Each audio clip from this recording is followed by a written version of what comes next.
আমরা অনেক সময় বিভিন্ন প্রোগ্রামে কোর্সে ভর্তি হই, কোনো মেন্টরশিপে জয়েন করি, কোচিংয়ে জয়েন করি এই এক্সপেকটেশন নিয়ে যে রাইট নাও আমার যে প্রবলেমটা আছে, আমি হয়তো এই কোর্সটা জয়েন করলে, এই মেন্টরশিপটা জয়েন করলে আমার প্রবলেমটার সলিউশন হিসেবে আমাকে একটা পিল মেক করে দেওয়া হবে বা সামথিং একটা টেমপ্লেট দেওয়া হবে, যেটা আমি হাতে পেলেই আমার প্রবলেমের ডিরেক্ট সলিউশন পেয়ে যাব।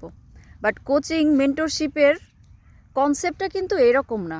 এটার কনসেপ্টটা হচ্ছে আপনি যখন জয়েন করবেন তখন আপনাকে অ্যাকচুয়ালি আপনার প্রবলেমটার সলিউশন করার জন্য রাইট ওয়েতে থিঙ্ক করা শেখাবে। আপনাকে রিসোর্সেস দিবে, কিউরেটেড রিসোর্সেস, যেটা নিয়ে আপনি পার্টিকুলার প্রবলেমটা নিয়ে ব্রেন স্টর্মিং করতে পারবেন, থিঙ্ক করতে পারবেন প্রপার ওয়েতে, এবং প্রবলেমের সলিউশনটা কিন্তু অ্যাট দ্য এন্ড আপনাকেই করতে হবে।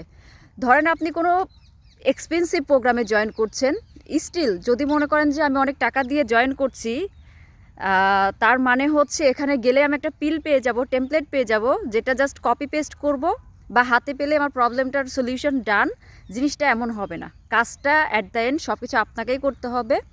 বাট যখন আপনি এক্সপেন্সিভ প্রোগ্রামে জয়েন করেন তখন যেটা হয় সেটা হচ্ছে আপনাকে রাইট রিসোর্সেস দেওয়া হয় রাইট ওয়েতে থিঙ্ক করার জন্য, যাতে আপনি বেটার ওয়েতে থিঙ্ক করে, রাইট ওয়েতে থিঙ্ক করে আপনার নিজের প্রবলেমটা অ্যাজ ফাস্ট পসিবল সলিউশনটা আপনি নিজেই ব্রেন স্টর্মিং করে থিঙ্ক করে বের করে আনতে পারেন।